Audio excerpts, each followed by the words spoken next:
Oh yes, so now we are making the case for how bodhicitta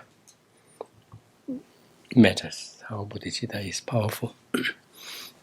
And in as much as we think of it as a single thing, how in fact it is so many things contributing to it, crystallizing it to its level that it is. By the way, one thing that may need to be emphasized is when we are speaking of bodhicitta, we are speaking of bodhicitta developed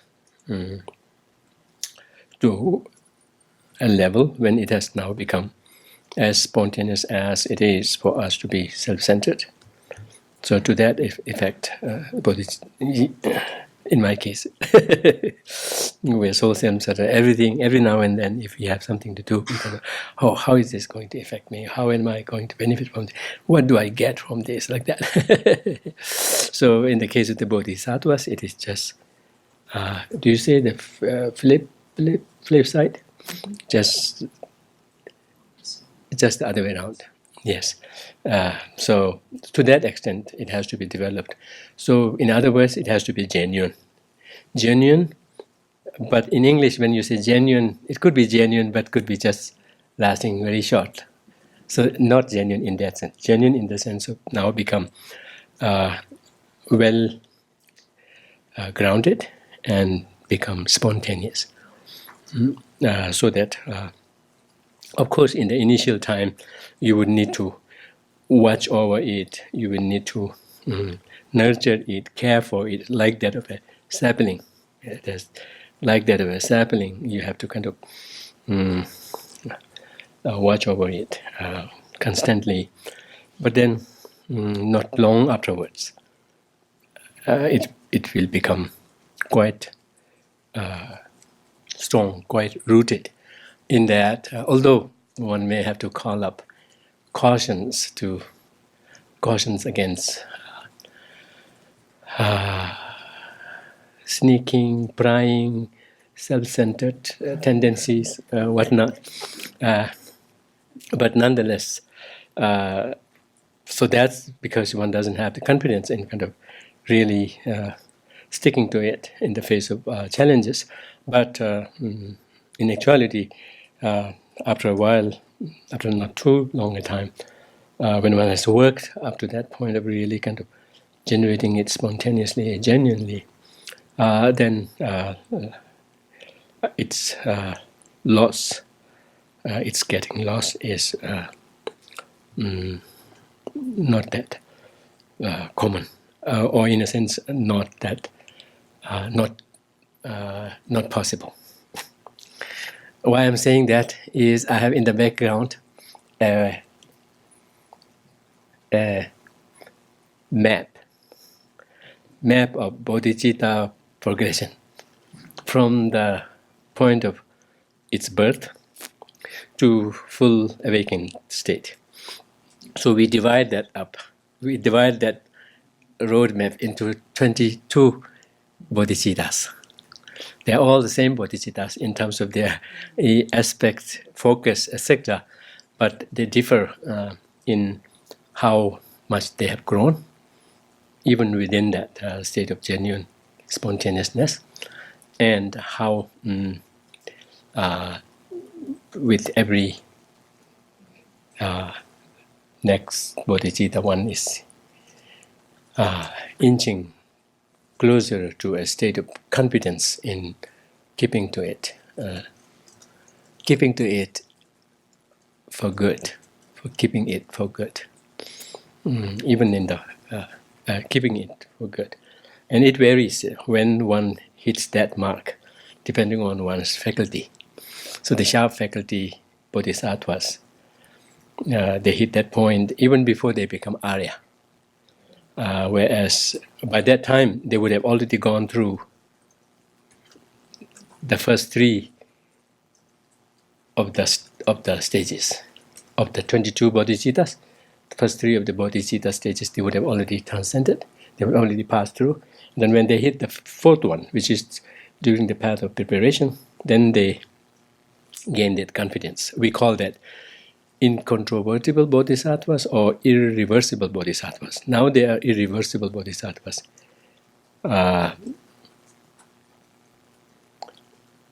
Is the expression right if I say for the sake of calling it? For the sake of calling, maybe not. What I meant to say is that of the 22 bodhicittas that we divide up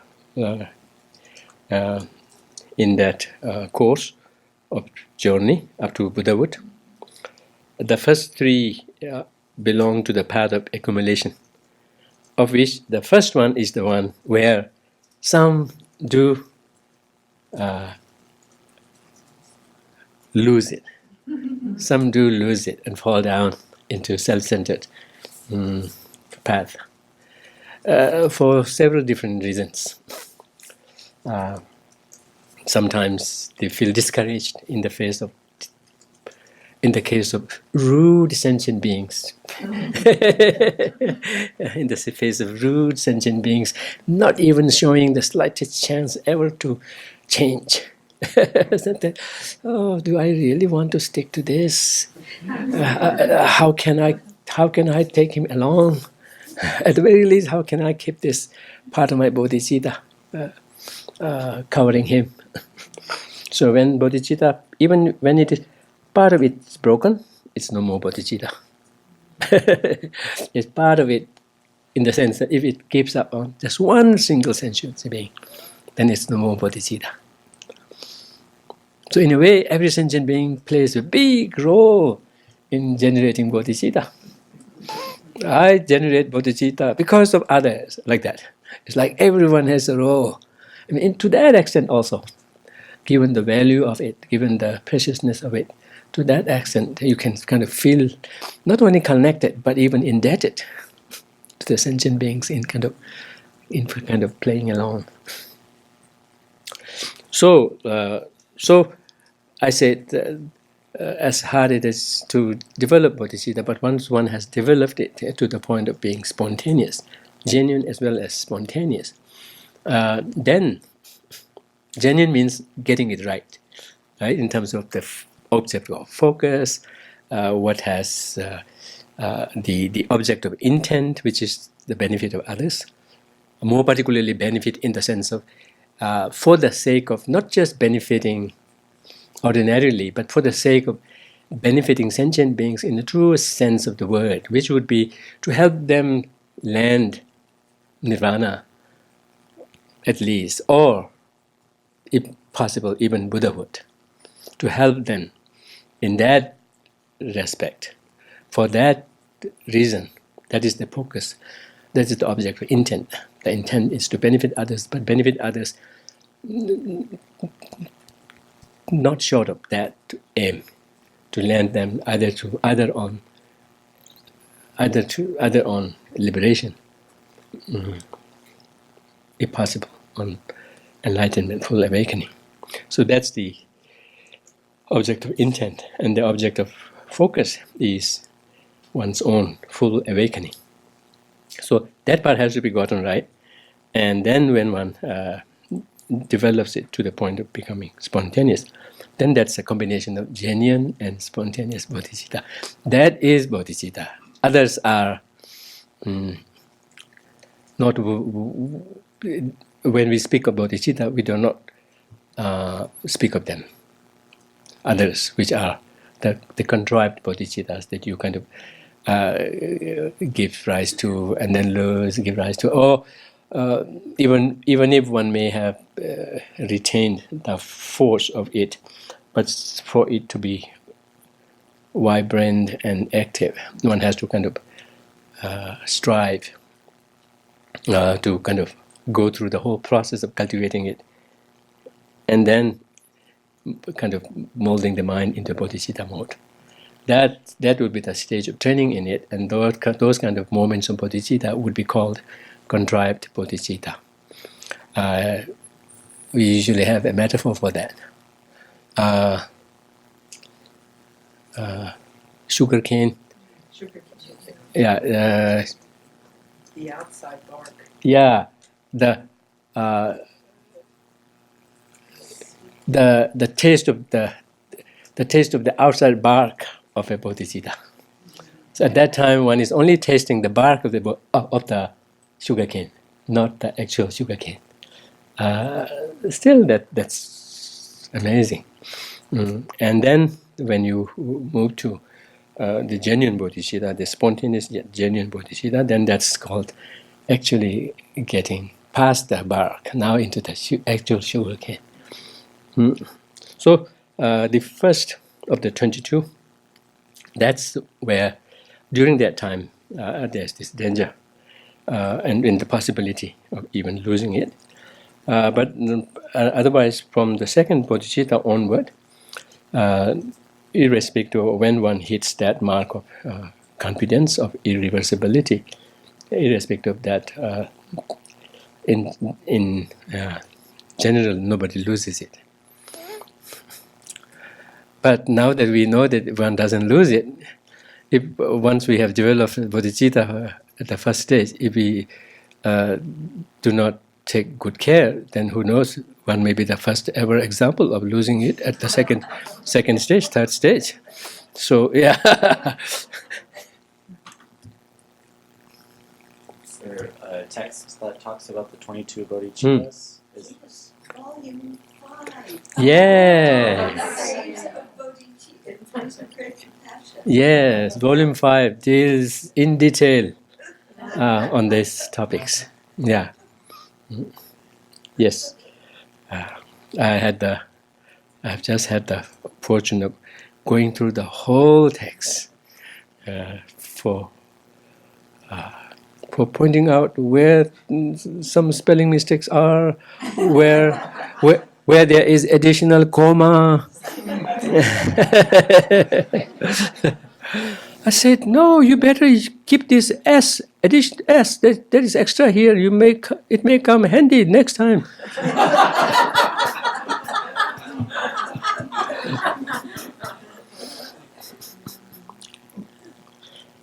Actually, I was thinking along those lines. It just accidentally hit me, thinking, this is so strange. I don't know what to call that. Is this the concept of S or what not? There is no way you would run out of it.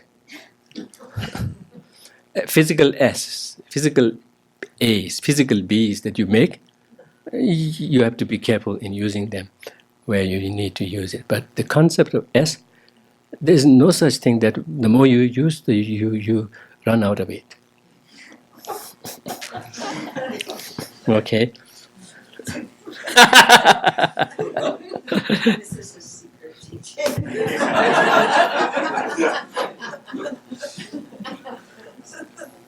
But no more. But no more secret. It's already been revealed. Oh, okay. Yeah. So the rest of the bodhicittas, 22, all of these bodhicittas are conventional bodhicitta, relative bodhicitta. We're not talking of ultimate bodhicitta, right? So they share the same object of intent, object of focus, except with the force of the accompanying practices of wisdom and others, one kind of deepens its root further and further and further. Okay. Yes?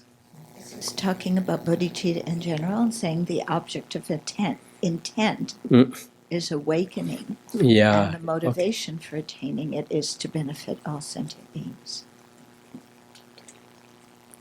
I see. Okay. But then does it also speak additionally about the object of focus? Okay, then we are using the term object of intent differently. I'm here using object of intent maybe wrongfully, because what is the intention? It's both to attain Buddhahood as well as to serve others. So I'm what do you call, taking advantage of that gray area in using it for a specific area. So, so in that case, you're using object of intent in the sense of what it is intending to achieve. What the goal is. Whereas how I was using it was object of intent in the sense of what was the intention behind pursuing of one's awakening. So in that case, the intention would be not just awakening, but both liberation and awakening of others. There is a very interesting statement made in Gyaltsabje's commentary, Namshin Nyingye, where it says, when it comes to the aspiration, when it comes to the so let me say aspiration of intent, the aspiration for the well-being, welfare of others. When it comes to the aspiration, then of the two aspirations, one the aspiration to serve others, and the other the aspiration to achieve Buddhahood, the aspiration to serve others comes first. When it comes to the object, when it comes to the goal itself, then it is the other way around, right? So one achieves one's awakening first, and then one will be able to work for the well-being of others. So that's an interesting, what you call, juxtaposition. I even did this.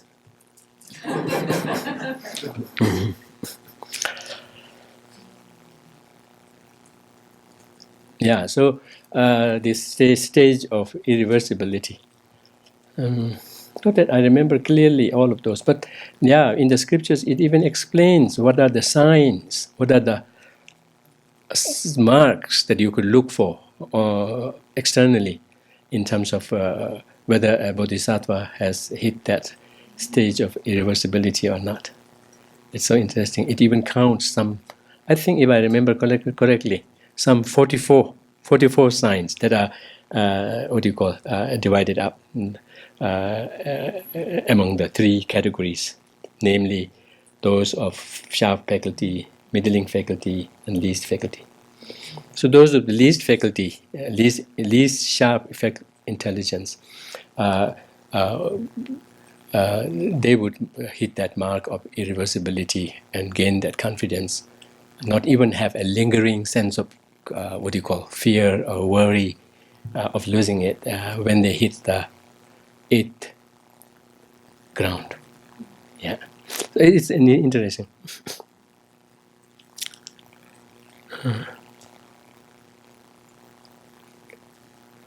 So I wanted to explain that in terms of what we mean by bodhicitta. So we only reserve that in the formal sense. We only reserve that term to the genuine, spontaneous one. Although it will be a while before you get there, and there can be several occasions, several years, several lives maybe, to train in the contrived bodhicitta. Or shorter than that for some. Okay, then so now we're now making the case of how bodhicitta matters and how bodhicitta is. Yes, did you have a question? Yes. You said a bodhisattva can't lose bodhicitta from the middling ground of the path of accumulation, but the least faculty bodhisattva doesn't become irreversible with respect to bodhicitta until the 8th ground. Is that what you were saying? So that's where I was making the distinction. One could. So whenever you should help me, we reserve the term irreversible to a bodhisattva only when they have gained that confidence, not when they become irreversible. Okay. Right? Okay? So Yeah. You could be irreversible and not know it. Pardon? You could be irreversible and Yes, that's very true. so you could be irreversible and not know it. Yes, you can be irreversible but not and not know it, let alone knowing it, but even fear losing it. So fear that I might reverse.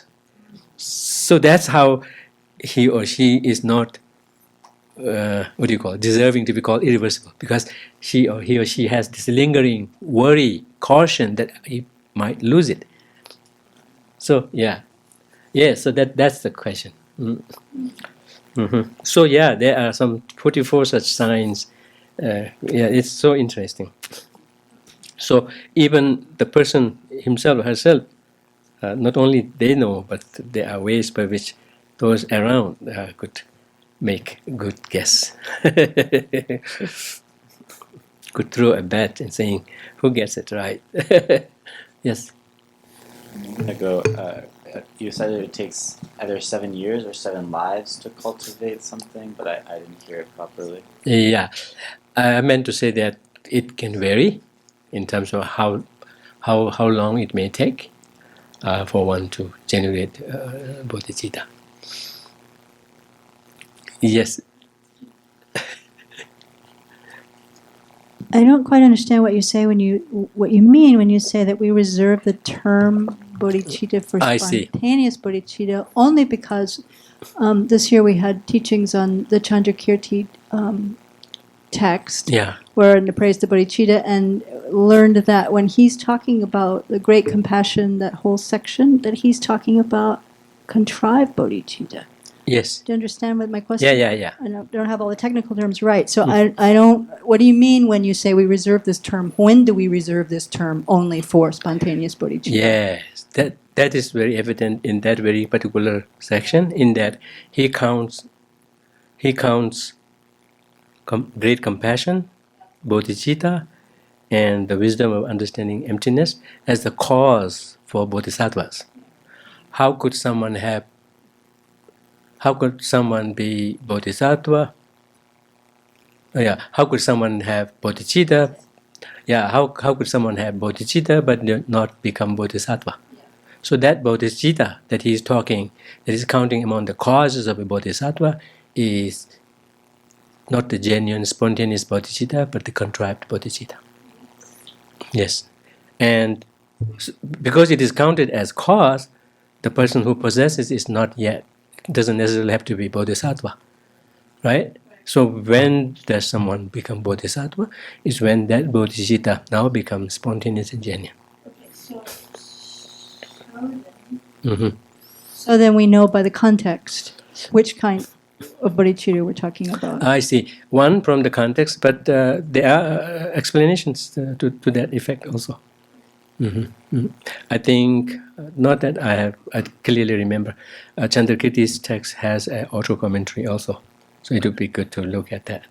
And actually, it is in that context that in the sutra sources, there is this reference to the taste of the sugarcane bark like bodhicitta, and the taste of the actual sugarcane like bodhicitta. Okay, so we move on to this second one, the big picture perspective. Actually, I wanted to even comment on the first also. It really brings in a sense of purpose, deep sense of purpose, in kind of really finding out a good way of using one's life, however long, short it may be, for whatever moment one has. If one could think of it as a vehicle to benefit others, that would really bring in a genuine, kind of comfortable sense of purpose. Otherwise, no matter whatever our purposes may be, in a mundane sense, for one's own good, it's almost like living for the sake of living. What do you live for? So that I could live. It's almost like it comes to that. That is, from the get-go, a losing battle.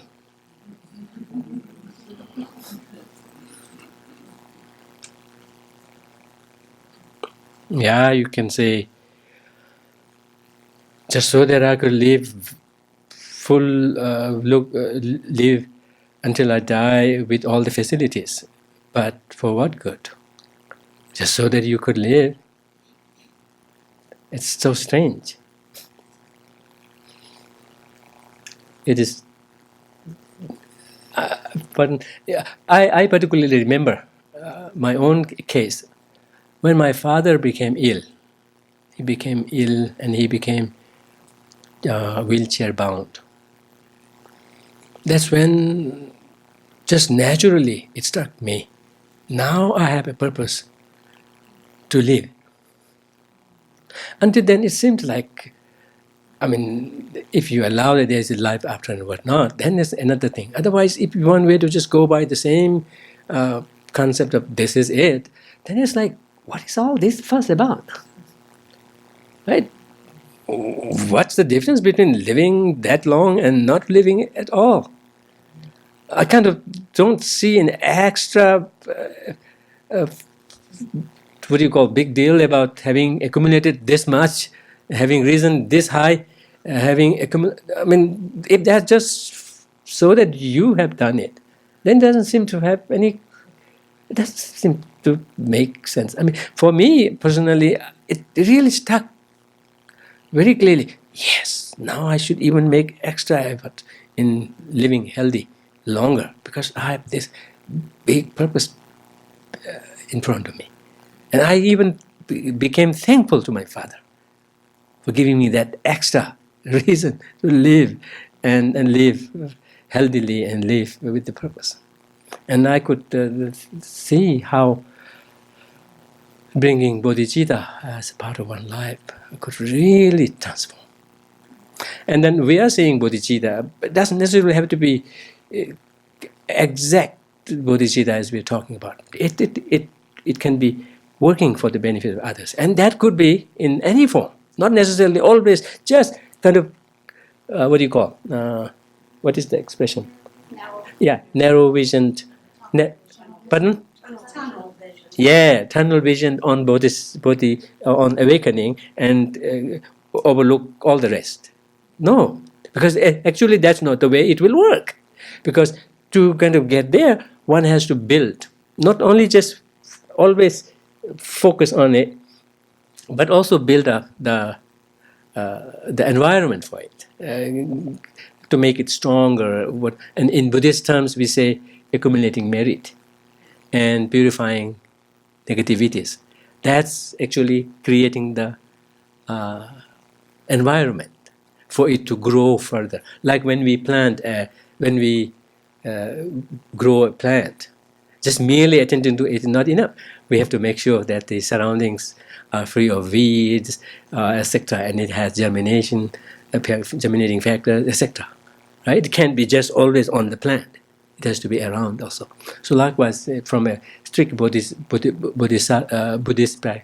perspective, we speak of accumulating merit and purifying obstacles, negativities.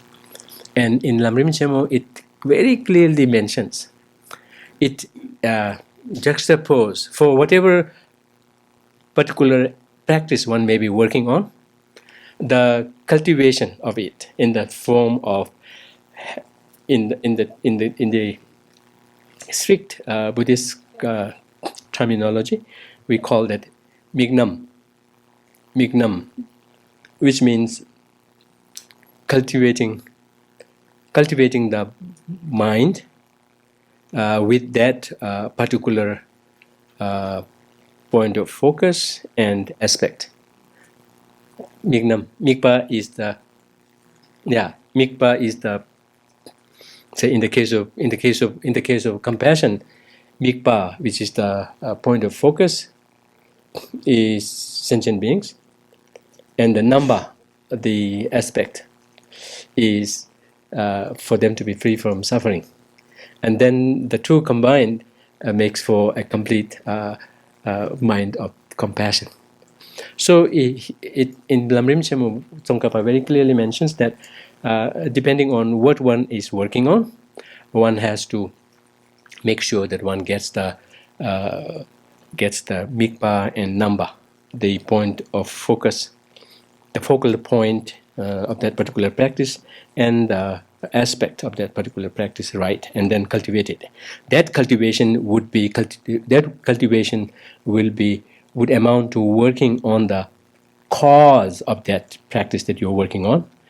And then around that, when you engage in other practices aimed at accumulating merits and purifying negativities, that would be cooperative conditions, right? So that would be like accumulating the cooperative conditions. But both of them have to be attended to. So in the case of someone working on Bodhicitta and kind of pursuing it, it can't be just that. What was the expression? Tunnel. It can be just that tunnel focused.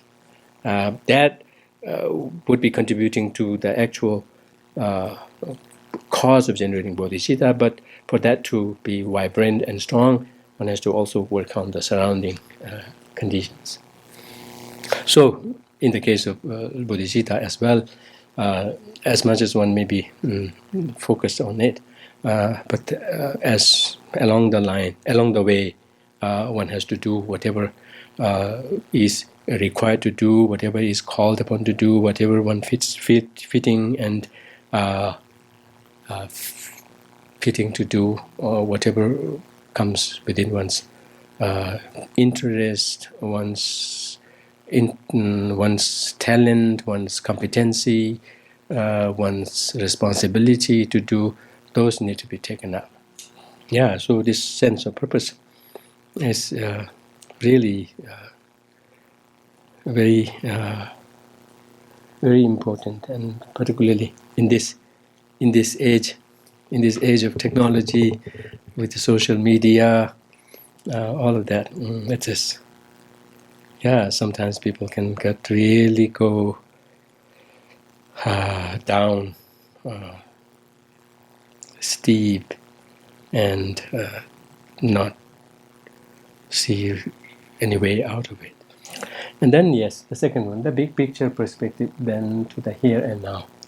It's like kind of course, as important as it to kind of focus on the here and now, but it cannot be just merely that. One has to have some kind of a vision, some kind of a far-sighted vision in terms of where one is heading, and then kind of every step matters. Every step matters, and also in taking whatever steps, there is this need of attending to the pertinent situations. It kind of gives us some sense of purpose, some sense of direction in what we do. So whatever small things it may be, or we could be just doing the same thing, but with bodhicitta being in the scene, coming into the scene, it will kind of almost like touch everything and transform it. Yeah, an emphasis on inner processes, then rearranging our external world. This is very interesting and very important as well.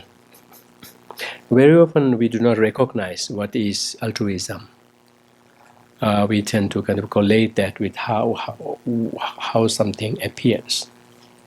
Of course, it can be part of it for some in some situations, but it cannot be the total story. And more particularly, what things appear outwardly in the form of altruism has to be rooted in actual inner altruism for it to really serve the purpose both for oneself and for others, for what it is meant to be. So in bodhicitta cultivation, and there should be an example for us to kind of how to go about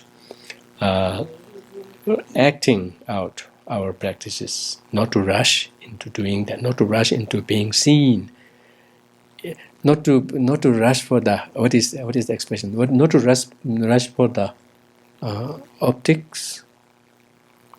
Okay, maybe. Do you say that? Maybe not. I'm using this time in learning English. You have to help me. It has to be a two-way. Uh,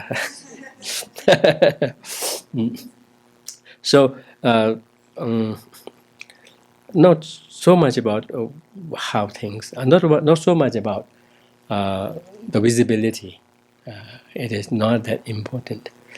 Of course, eventually it has to come out, but only after having done the thorough work of building the inner foundation well. Otherwise, eventually it could backfire. Could even serve as a. It could backfire. Could even do more harm than good in the long run. So, yeah, in the particularly in the context of bodhisattvas, many of the practices are kind of very clearly mentioned as aspirational until a certain point. It has to be aspirational until a certain point, until one has really hit the almost equivalent to an incontrovertible, irreversible stage.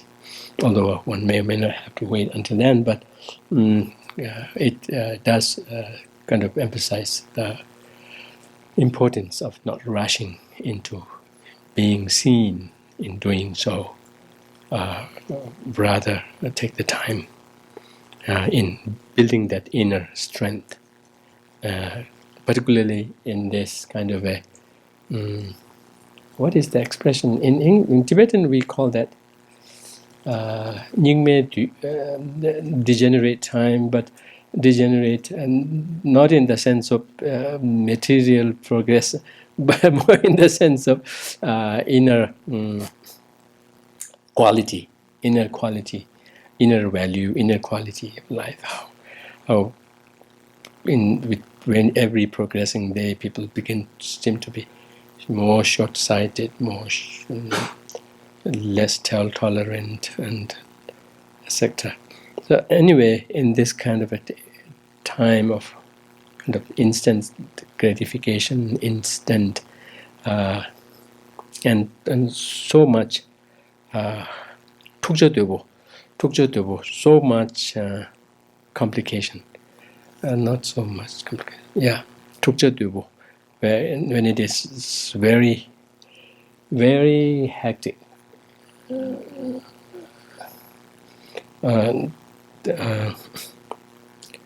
Then there is even greater need for such a caution to first make sure the inner work is done clearly. So in the bodhisattva practice, with the cultivation of bodhicitta, one doesn't rush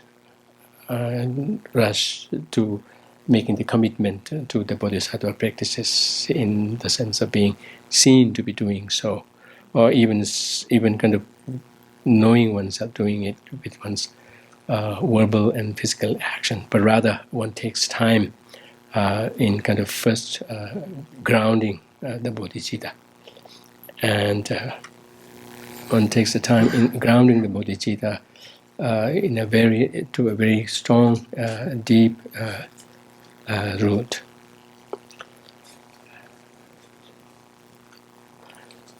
So earlier I was speaking of how in the practice we speak of the David Michi. He uses the term wishing bodhicitta and venturing bodhicitta. I think he has drawn that from the analogy used in Shantideva's text of venturing out into doing something, venturing out into a trip, and wishing and making the preparation in the meantime. So maybe I think he may have taken that directly from that analogy.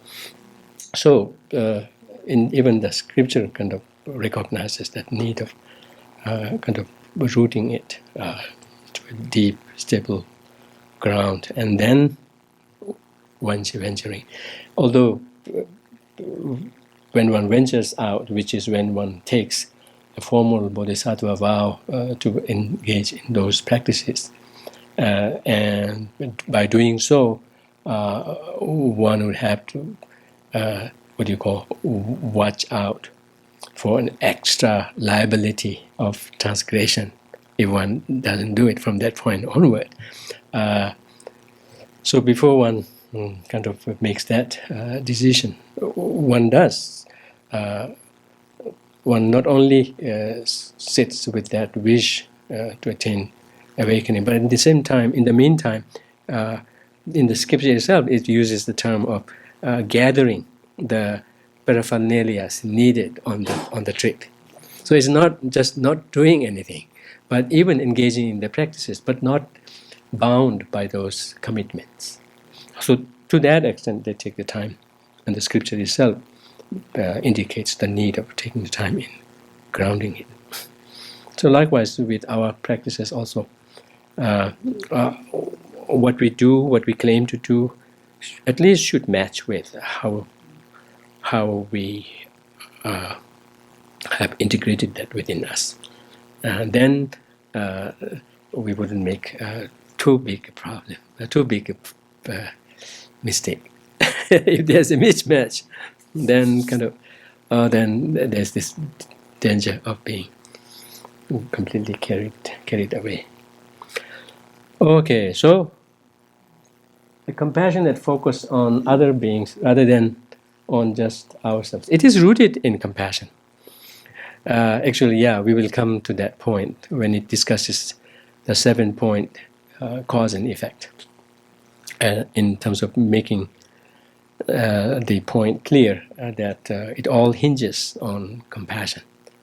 In how vibrant, strong the compassion is will determine how likely you are to generate bodhicitta, and when you do so, how likely it is going to be grounded. So it's a compassionate focus on others. It's past that, beginning with a compassionate focus on others, that kind of extends to all sentient beings without exception. By relying on any of the two or the combined methods of cultivating bodhicitta. And then even going past that into making it crystallize into bodhicitta. So early on, even before generating bodhicitta, the focus has shifted from self to that of others with the force of compassion. A universal, yes. Next one, a universal perception of similarity. And that compassion has to be grounded on its own respective foundation, on its own respective base. And for that, it at the very initial stage, depend on seeing the similarity, appreciating the universal similarity of sentient beings, not just human. I call it common humanity. Just we all happen to be humans, but I could as well be calling common. We're all in the same boat. Yes, we're all in the same boat. Yes, we're all in the same boat. Actually, there are others in the boat also. So that's what I meant. But I mean, for now, we are saying we're all in the same boat. We are all sentient beings. We're all in the same boat. But in the way I meant to include others who are kind of sneaking around. So what I meant is it emphasizes the universal commonality that all sentient beings share. And within that, all of the humanity shares. And in this respect, even science is behind it. There are researchers, right? Researchers on how a sense of similarity, based on however trivial as condition it may be, it has a big impact in how one relates to others, how one responds to others in times of distress and whatnot.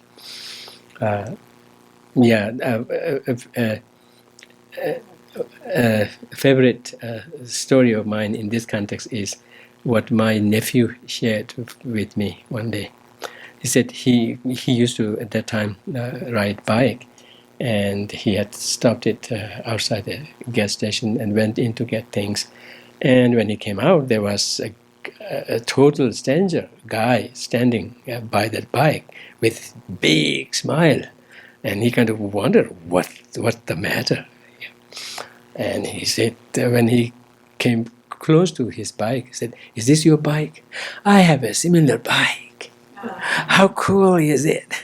Like, that's the whole reason behind that big smile to a total stranger. If that is the case, and science there are researches done on this, with people putting on the shirts of the teams, football, sport teams, like that. So, and when they take it away, the same guy would be treated differently.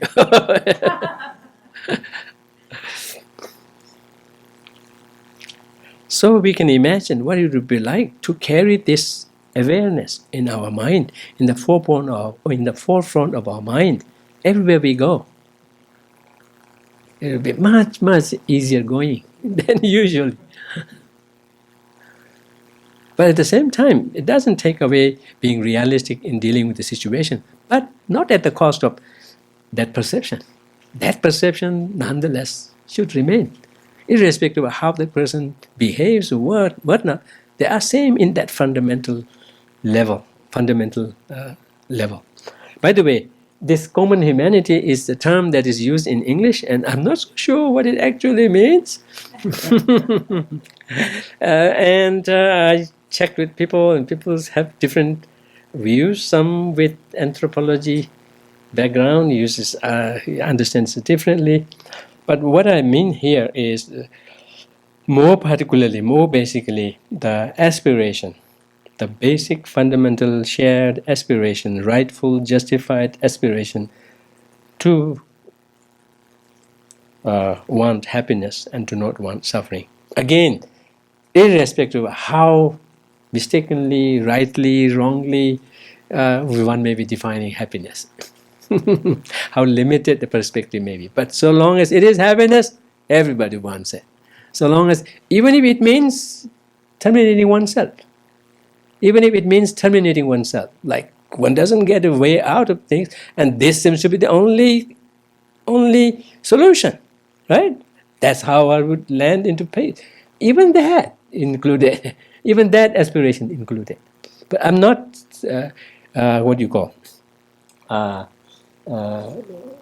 advocating, or I'm not, what is the term? Pardon? Yeah, advocating the goal of it. But what I'm connecting is to the aspiration. So however mistaken, limited, informed, misinformed, it may or may not be.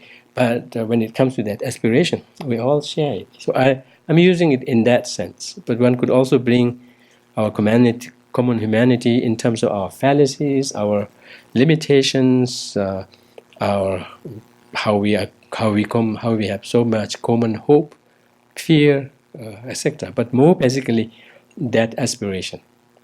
And in the Buddhist scriptures, cultivating love, compassion, fundamentally has to draw on this fact.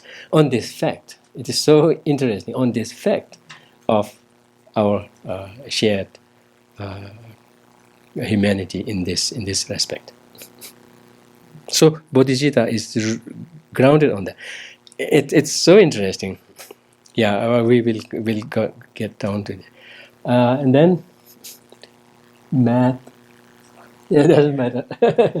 Yeah, a deep recognition of interdependence.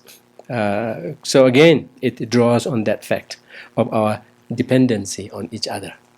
The dependency on each other is so beautiful aspect of our life. It's just a matter of whether we pay attention to this or not. Otherwise, the network of our dependency It's so complex, so so complex, and so multidirectional, and we cannot limit it to just the human beings. All of the sentient beings we could think of, directly or indirectly contributing to it. One can see how we are dependent for our very survival too, but also for pursuit of any goals that one sees worth pursuing. We depend on so many. By the way, if we depend on one person, then we indirectly depend on the parents of that person, the grandparents, like that. It goes on.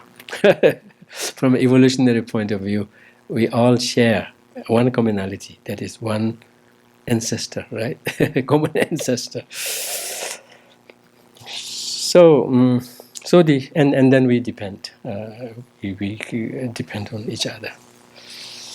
We are what we are because of others, irrespective of whether we are willing to accept it or not. We are what we are, and what we can become if we want to, only on the basis of others. This kind of awareness, the more we dwell on it, the more deep it becomes, and the more we familiarize ourselves, that has the chance of coming more and more to the forefront of our mind mentality. And if we could go about our life with that conscious awareness, with that, or at least with the influence of that awareness in the back of our mind, we could see a marked difference in how we relate to situation, how we respond to a situation, no matter how bad or good it may be. One could see how we would become much more sensible in our approaches. We'll become more tolerant and more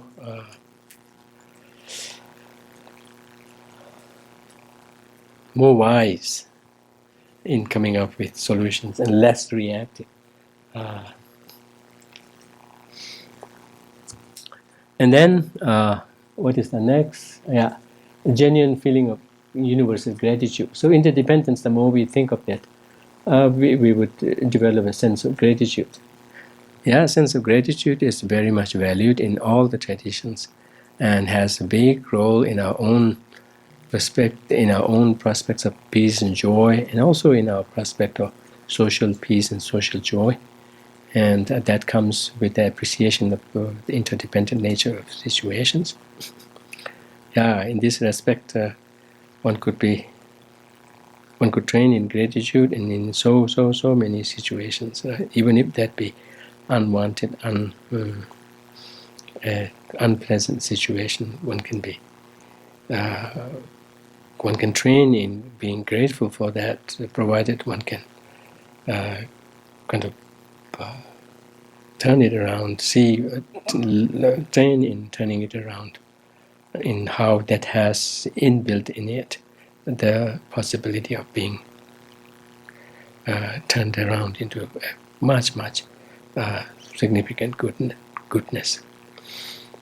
And on top of that, as I was saying, it has to be founded on equanimity, and the sense of the practice of equanimity to a large extent draws from the fact of our common humanity, and then training in how we can cut down on our reactivity, more particularly informed by our sense of animosity, sense of antipathy on the one hand, and the sense of blind attachment, like that. So, and in the case of cultivating bodhicitta, equanimity, irrespective of whether it is counted among the formal, formal method or not, it is the one on which all of those practices are founded on. one starts from the practice of equanimity. And a deep root in personal, the last one. Deep root in personal disillusionment with a bondage to afflictions and its dictates. This sounds very Buddhist, but what it is that to a certain extent, the force of equanimity, the strength of equanimity that one generates, to a great extent, I think, is dependent on one's own personal disillusionment with how one feels when one is carried away by either of those extreme emotions of blind attachment, etc., on the one hand, or that of animosity and antipathy on the other hand. And that kind of plays a big role in becoming, in getting a sense of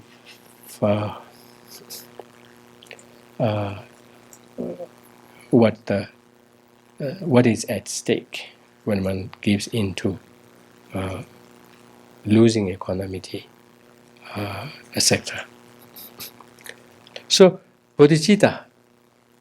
So, in a way, it is kind of coming from top down, and then when we reverse the order, that kind of gives us a clue to how it is developed, not in a clear-cut way, but it kind of suggests that. So all these involved in generating bodhicitta, and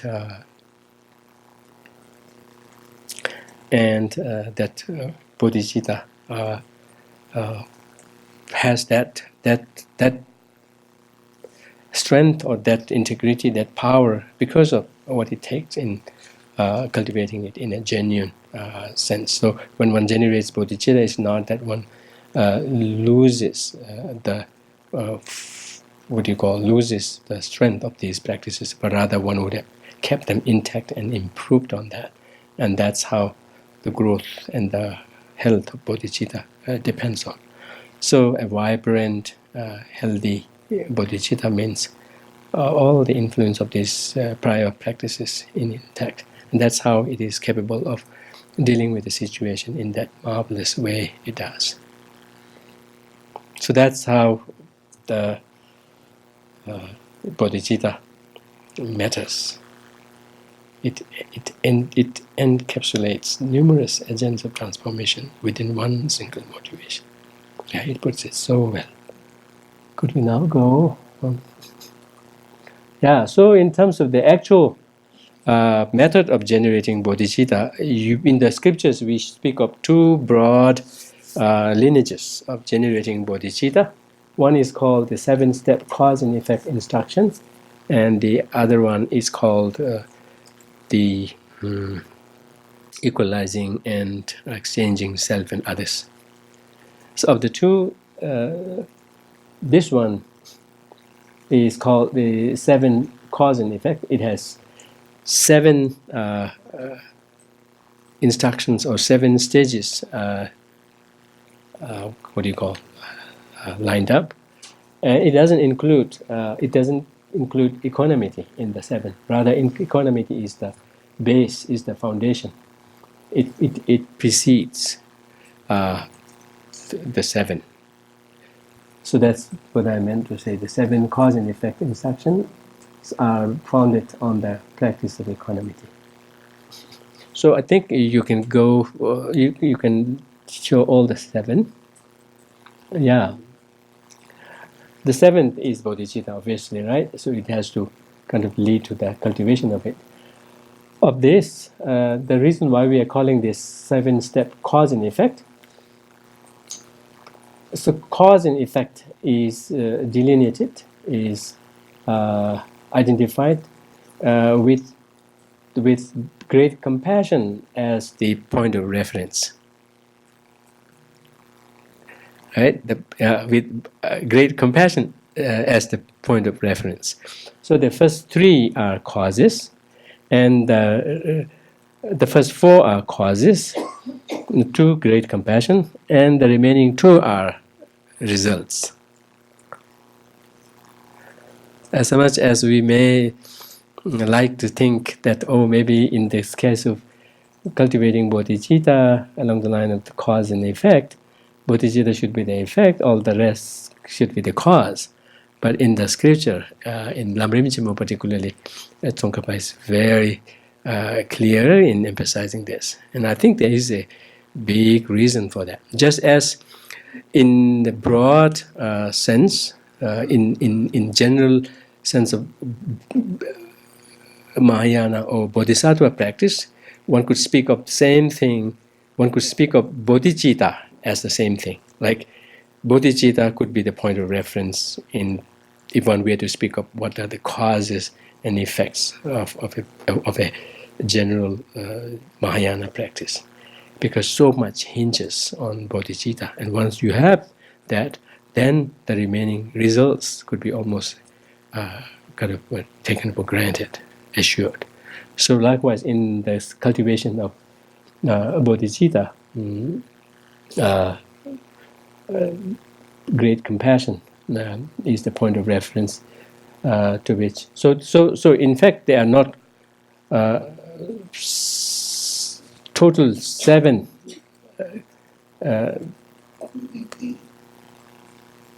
that could be counted either as cause or effect, but rather of the 7, first 4 are the causes.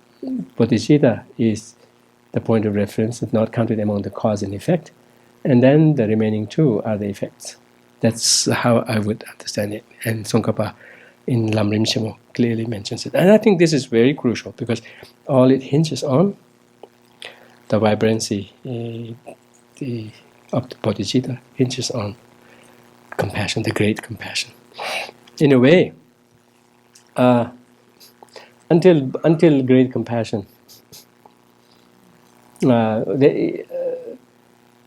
until one has reached great compassion, the preceding practices cannot be assured to lead to bodhicitta. And then once you have hit great compassion, now there is the possibility, now there is the chance. So in that respect, there's so much to make sense of this delineation.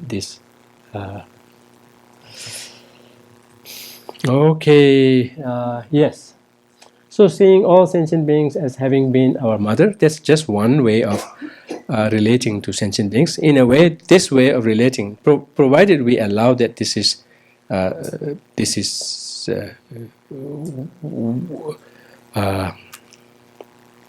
what it actually happens, then this way of relating to sentient beings is the most comprehensive. It doesn't leave out any sentient being in the consideration. Can you suggest any other ways by which one could relate this comprehensively, this exhaustively, without relying on the concept of life after and life before? I actually just had that question in my mind, and I was asking him if we were going to have Q&A today. But my question is really, how can one even begin to develop bodhicitta? Because all of this is precluded on the basis of, like you said, having seen all sentient beings as their mother. The assumption there is that there's some deep belief in rebirth. Yeah. Now, for me personally, I can see the logic of it. I agree that there is rebirth. But for most Westerners who didn't grow up in Tibetan culture, where it was deeply infused into their whole worldview, rebirth, not even a question. How can you begin even to develop bodhicitta without having rebirth, having seen all beings as your mother? Yes. I don't understand how that would work. Yes. That's very true. That's the reason why I was also asking if you could come up with some other ways of relating to sentient being in the most exhaustive and comprehensive way. Yes. By the way, we have the second method of generating bodhicitta, which doesn't which is not predicated on rebirth necessarily. So there is second. We get second chance. You'll go over that later. Pardon? You'll go over that later. Yes. That will be part of that. That will be part of that. Yes. Could you perhaps see sentient beings as being brothers and sisters instead Yeah. of having been our mother? Perhaps that would be easier for some Westerners. Yes, exactly. And in the scriptures also it is mentioned clearly. It is not insisting on seeing them as mothers, depending on what one's situation and condition and one's upbringing and experience has been in this life, in whatever life one is cultivating bodhicitta. Based on that, one could relate to sentient beings along those lines. Whereas the reason why the mother image is brought up is because among the relatives, mother is seen to be the closest relatives of having given birth to you, right? And in that respect, it is banking on that. But at the same time, it says one could. It doesn't have to insist on that. It could be along any other lines, depending on. It doesn't necessarily have to be a blood relation even. It could be any, and then see how others could have been in the same situation numerous times, given or based on the premise of life after and life before. Okay, Venerable Lord, did you have something? I was just going to say that in the equalizing and exchanging self with others, in the equalizing meditation, there's one point where you contemplate the kindness of sentient beings. Yes. And so that is done without reference to rebirth. Yes. It's just what you were speaking of exactly. before, the how dependent we are on others. Yes. Yeah. So basically, why we draw on the image, on the mother image, is to make good of the kindness that we would have received. And so if we could connect with sentient beings by which we could see their kindness, then it would equally work. It would equally be powerful.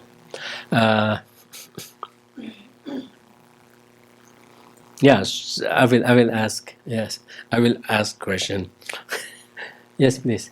Yeah. I think this aspect of common humanity is another secular way that people can come to some kind of appreciation for the fact that we're all wanting happiness, and just to reflect on how we're seeking that all day long in everything we do and everything we say, and how we spend our time and energy. I think that's something that people could think about and rationalize without thinking about past and future lives. Yes. So that's with the human beings.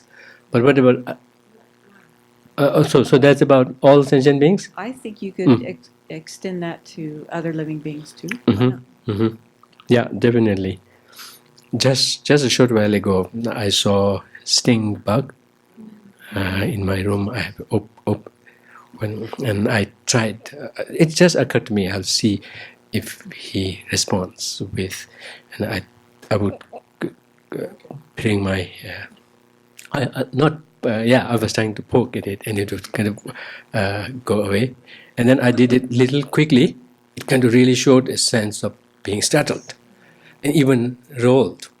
I said, sorry, I was just testing. But I almost saw a sense of fear. Earlier it was going away, and then when I did it quickly, it kind of reacted and even rolled over. So definitely it is fearful of something dangerous. That means it wants happiness and doesn't want suffering or fear.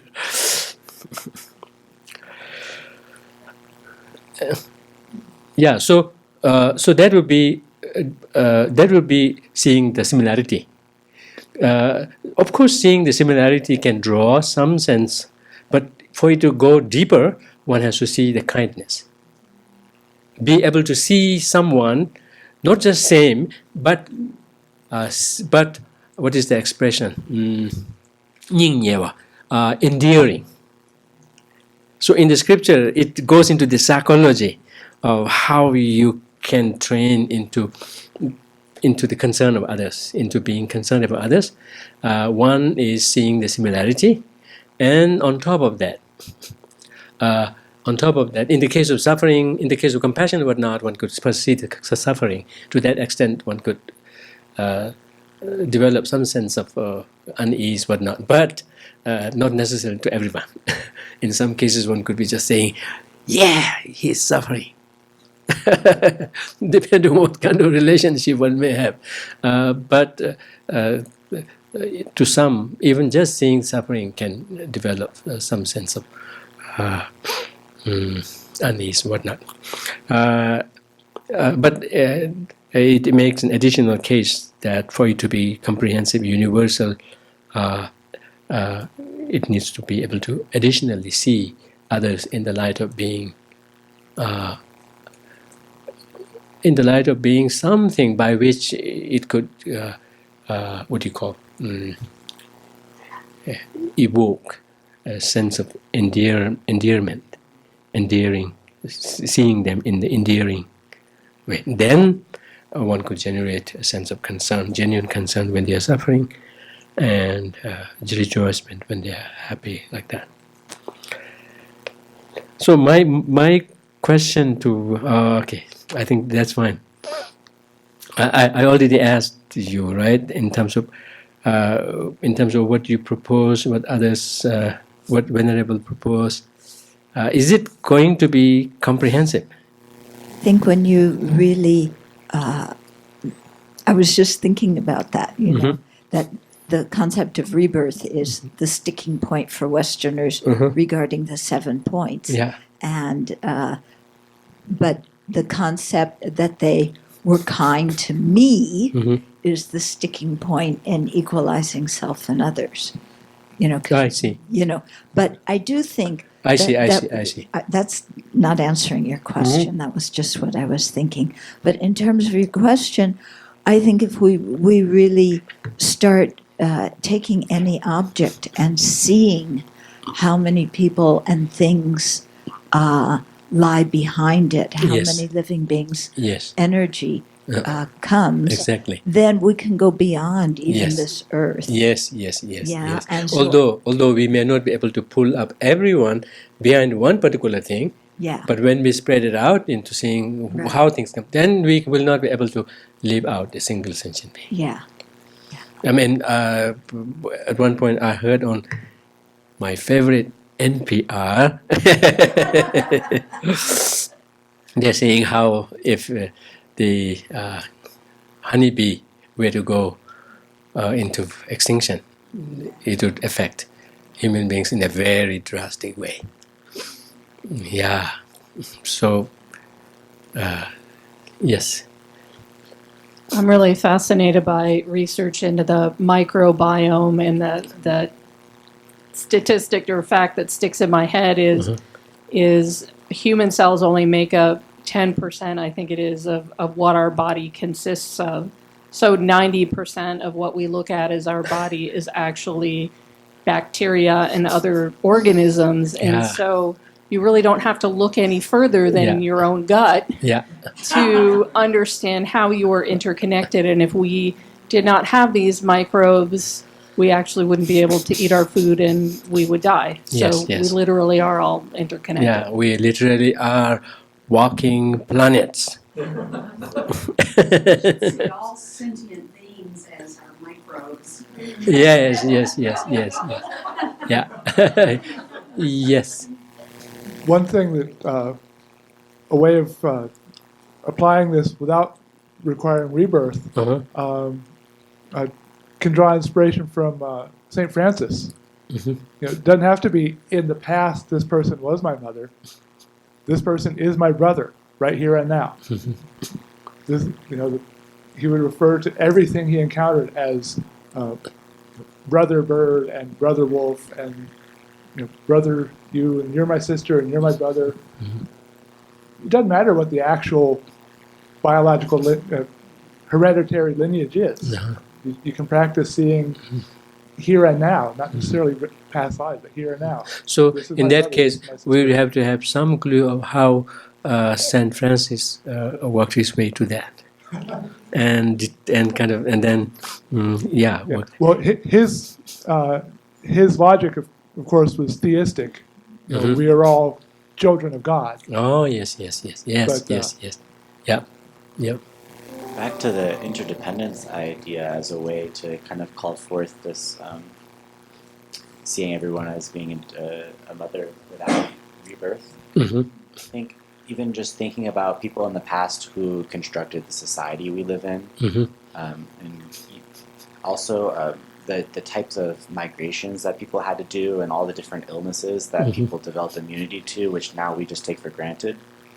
So like everyone, even if they were the people who were waging war against the people we consider to be our ancestors, like them arriving is the reason why we don't get sick when we meet people of similar origins now. Mm. So like even though they might have done something horrible, nowadays we might even benefit in a way from it. So I think it's about expanding ourselves from thinking about the enemy of our ancestors as somehow our enemy. Mm-hmm. I think that's the thing that we need to break. But the other sticking point here is, supposing that we have solved this problem of what is the bypassing the concept of rebirth in cultivating great compassion and whatnot. But what if it takes longer than one life to develop bodhicitta?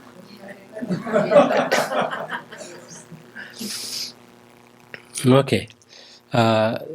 In this connection, I want to share one story, not story, actual happening, that among the Tibetan monks, there's one Geshe, that's the same Geshe who you were at one point thinking of inviting to teach on, one who is very well versed in the Pure Land practice. Geshe Topten Pelson. He was sharing this. He actually did this research. So some monks are doing research. So he happened to be in Nepal. Yeah, he happened to be in Nepal, right? Do you know the story? Can you tell the story? I may not know it totally, but could you share? Okay, then I'll fill in. Yes, exactly. So this is the way I remember him telling the Mhm. story. Is that Geshe Pelsang and his friend Yeah. were in Nepal, and he wanted to do an experiment to see if it was really possible that a different entity could be in a different body or Yes, something different- like that. That somehow that would prove rebirth for him. That prove rebirth in the sense of hinging, in the sense of making the sense whether mind can exist outside or somebody else's mind can come in. So yeah. Mm-hmm. So they found someone who was a medium, sort of. Yeah. Then wasn't really famous as a medium, but they went to test. Mm-hmm. And they asked for a specific person to come into this medium's body. Uh-huh. They didn't know what they were doing. They didn't know the rituals. They didn't have any special thing. They just went and asked. Uh-huh. And sure enough, this person that they were asking for, the kind of person that they were asking for, Okay. came into the body of this person that they were visiting as the medium. And what I remember is Geshe Topen Pelsang was kind of sad because it seemed that this person who was entering the body, even though he was the instigator of the experiment, the person liked his friend better. Yeah. And so and so they asked questions, and he said that he was Tibetan, that he was from Lhasa, and he spoke. One of the things that was impressive for Geshe is that he spoke really clean, clear, beautiful Lhasa Tibetan, which this Nepali medium did not speak. And so they got information or confirmation that a mind could enter into a different human being's body.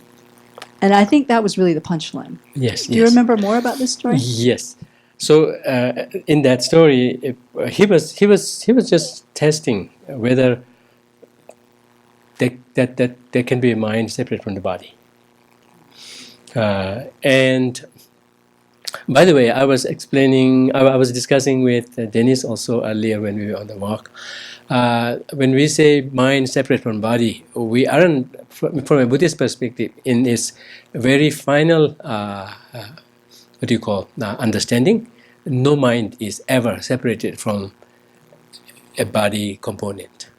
It always have to have a body component. Body component, by that I mean, it has to have a physical component. It's on that basis we make the case for Buddha's two bodies, Buddha's truth body and Buddha's rupa, emanation, not emanation, form body. So every mind is always a composite of the two. That understanding doesn't get doesn't come out until one studies the highest yoga tantra.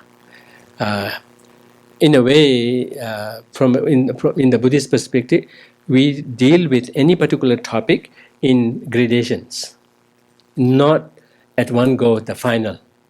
We deal with them in gradations, and that gradation style dealing with particular topic is evident in the different tenet systems. We line that up in terms of which is more sophisticated, more refined. Eventually, in certain topics, we will understand the Prasangika Madhyamika as the final, and then on other topics such as the nature of mind. In the case of the nature of reality, we consider the Prasangika Madhyamika's take as the final, which doesn't differ even at the highest Yoga Tantra. But when it comes to the nature of mind, it is not final even at the Madhyamika, at the Prasangika Madhyamika level. It's because it has nothing to do with philosophy. It has to do with the nature of the mind itself. And it's further taken up, and eventually the highest, the ultimate understanding, which we would consider the actual reality, would be the highest Yoga Tantra's take. So in that level, it speaks of the mind being ever present with its accompanying physical component, physical substance. And it's on that basis we speak of locality, of individuals. So in a way, at our very, very fundamental level, our mental components could be considered as like permutations or growths from the mind aspect, and the physical components, of course with the parents' seeds, whatnot, but basically on that physical aspect of the mind-body component, that's the growth of it. And then when we die, on both account, both physical account and both mental account, we kind of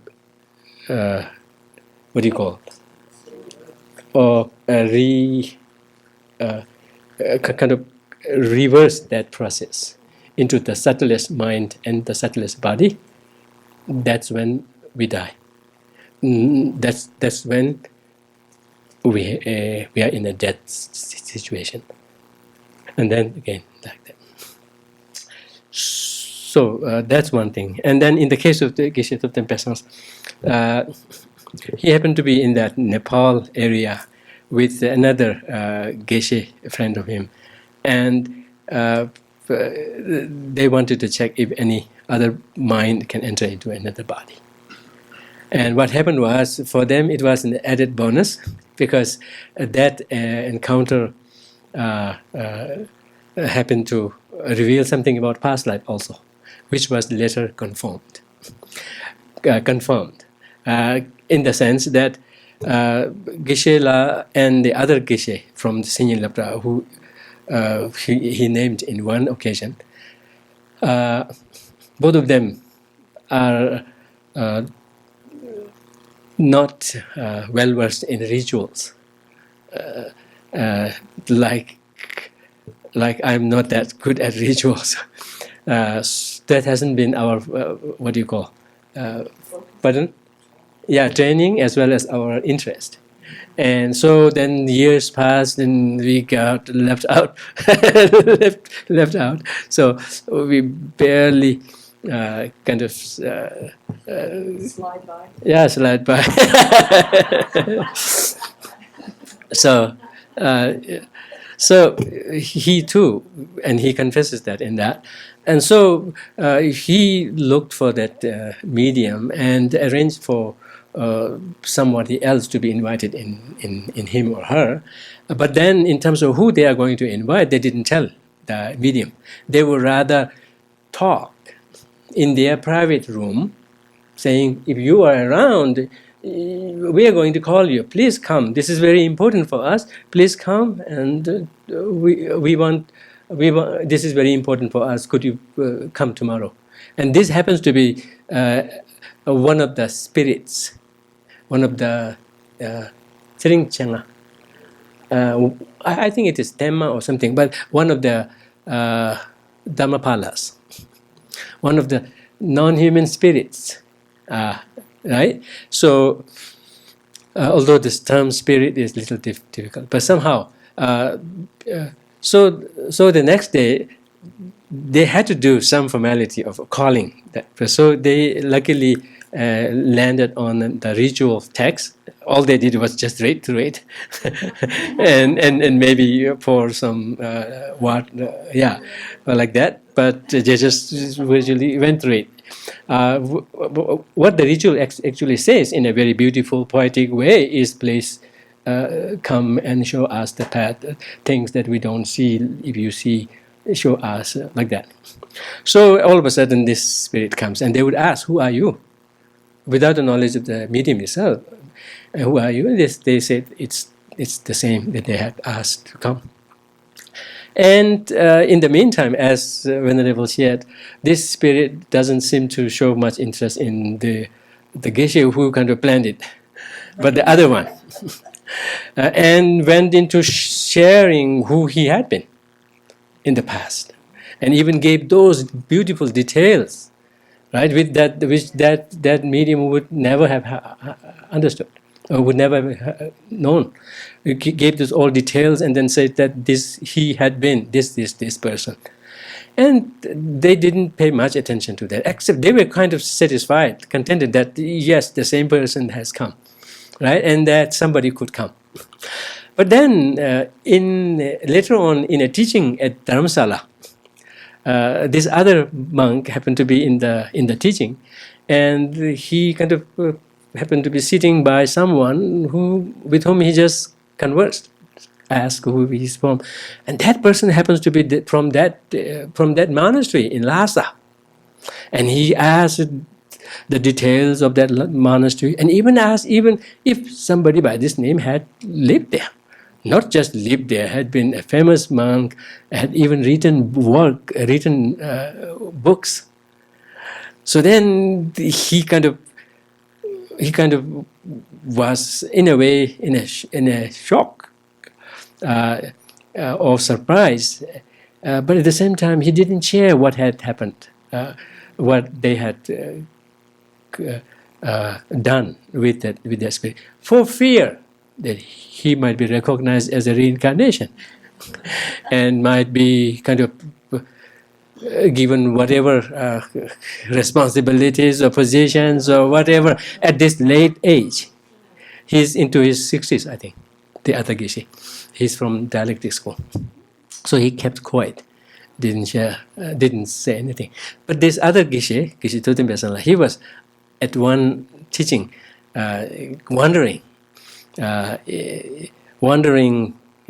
if they could do a test of how this other Geshe reacts, feels when he can read the same text. No. He just wondered what might happen, but they may not have done it because the other one doesn't want to push it any further. Who knows? He could be taken away from his comport. Right now, he's among the senior Geshes at the dialectic school, and he is now retired and he's doing his retreat, all of those. So he doesn't want that to be disturbed. Yes. So I'm finding a little bit of a sticking point that if Geshe Pelsan, they went to this medium and Yeah. called forth this Yeah. monk Uh-huh. who has information about a life that he had already left. It seems to be a sticking point that continuity of mind would have already been in another rebirth. How do you? No, the first one. I'm just puzzled about the continuity of mind goes from rebirth to rebirth. So the Dharmapala just stays in a. I don't. Yes. Yes. Yes. Yes. Just, Yeah. Yeah. It's just. Right. After the Bardo, he's in the first one that they went to in Nepal, and the medium brought forth somebody that they had called, not the Dharmapala, but somebody else. Oh, not somebody else. So, somebody else. Okay. Yeah, I'm just because the whole Yeah. thing about The Geshe. Bardo and continuity. Yeah. and The Geshe went with another friend of him, Yeah. who also happens to be Geshe in Nepal. They both together planned it. They planned this Right, to go to this medium. to call forth The Dharmapala. the Dharmapala, Yeah. who's heard them and just embodied this medium. Yeah. Yes. I was getting confused. I thought you were talking about pulling somebody out of another life, I going see. in reverse and coming back Okay. into a life that had already lived. Okay. Yeah. Okay. And the rest is clear.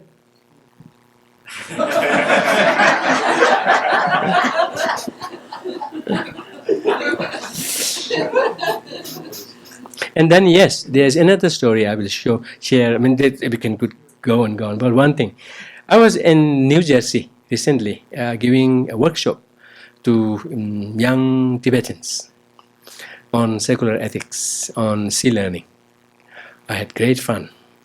I got to sing, "You are my sunshine, my only sunshine. You make me happy when skies are not blue but gray. You never know, dear, how much I love you. Please don't take my sunshine away."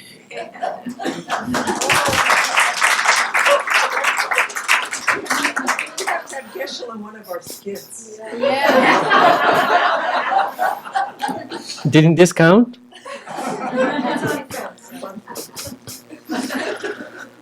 And then there's more. Okay. That's how I connected with them in making the point of resource. Like how you have to recognize what your resources are that you could call to your mind when you are down. In the traditional Buddhist context, it would be the refuge. But in a secular context, you cannot say Buddha, Sangha, or that.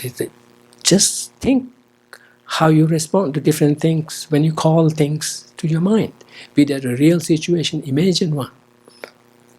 And get to know these, get them ready to pull up in your different situations.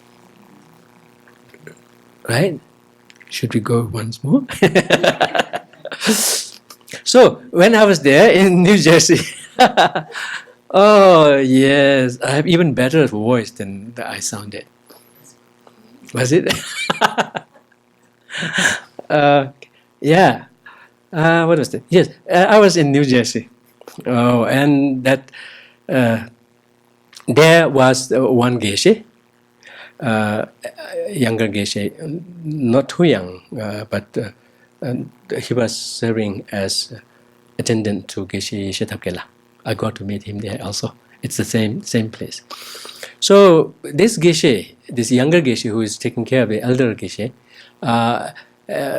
happens to be a student of a past Geshe, very good Geshe, very good practitioner, it turned out to be, and who had been given rosary at one point and also pair of spectacles by His Holiness the Dalai Lama. So this master passed away, and his students at Ganden Sharse, including the Geshe who is attendant. Now, I want to be very clear who happened to be attendant to Geshe. Pardon? There's a lot of Geshes floating around. Yeah. including this Geshe. Vagabond Geshe. Yeah. By the way, this Geshe, do I know his name? Oh yeah, Lobsang Sopa. Now I'm going to name them Geshe Lobsang Sopa. So he happens to be the student, one of the students, senior students of that past Geshe. And the students got together and wondered if they could recognize his reincarnation. So in the course of their discussion, they agreed to write to His Holiness's office and then see if there is a reincarnation or not that they could look for. So when they requested the office of His Holiness, they got a reply back saying, you don't need to look for it. The monk will come to you. So it's not typical like this. It will be it varies how they are responded. So they were told, don't look for it. He will come one day. He did come. It so happened that he happened to be born in Tibet, I think, in Tibet, with his mother visiting Drepung, with the intention of keeping this monk in Drepung. Had even looked for a teacher. But this monk insisted going to Ganden. And eventually they had to relent. And when the mother took him to Ganden, he would even show where he would insist, saying that I do not belong here. I belong to Ganden. So when he went, and he even took her through the alleys. The monastery, as big as it is not that well planned. It's houses everywhere. There's no way you can get through it, except for your biped bicycle. except for walking. Except through your bipeds. So he went into that house and said, this is my house, this is my room. Even went up and then looked for things, and then when he saw this rosary, he said, this is mine. And then he said, there is something else that you may not have taken good care of. He would look, and he finds that spectacle. What age was he? Very young, small, maybe 3, 4, maybe 5, 6. Not. But eventually, afterwards, he could not recall much. So maybe 6, 7. So when they looked into what's there about this, then they came to know that those were given by His Holiness the Dalai Lama. So he must have cherished it when he was alive. That made me recognize how careless I am. I'm as well a recipient of things that His Holiness gives. He does give to everyone, right? I have a wooden elephant. I have a Buddha statue, which is my main object of veneration. That His Holiness, with his hand, in Tibetan we say, with his warm hand, with his warm hand handed it to us. I began to cherish them more after I heard that story. And not with the hope that somebody would recognize me, no. But those are really worth cherishing. I began to value that and kind of really see. But that's the story. And that's not a past story, but a recent story. So in the course of our workshop, that Geshe was called and asked to share that. With passion, he kind of did like this, almost to the point of dancing. Share. His Holiness gave venerable the Buddha behind you. Which one? This one? Oh, okay. Mine one is also as big. Yeah. I see this one. And you have another one. Oh yeah, because I watched that video. I watched that video of you are showing to His Holiness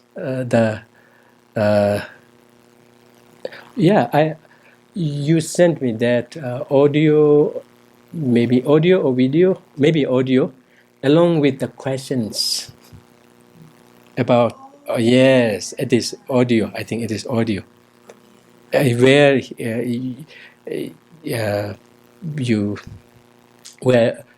His Holiness gives two stages, one to the community, one to you, right? Yes. So that's when we were in the middle of discussing the absorptions, the stabilization and absorptions. Yes. Pardon?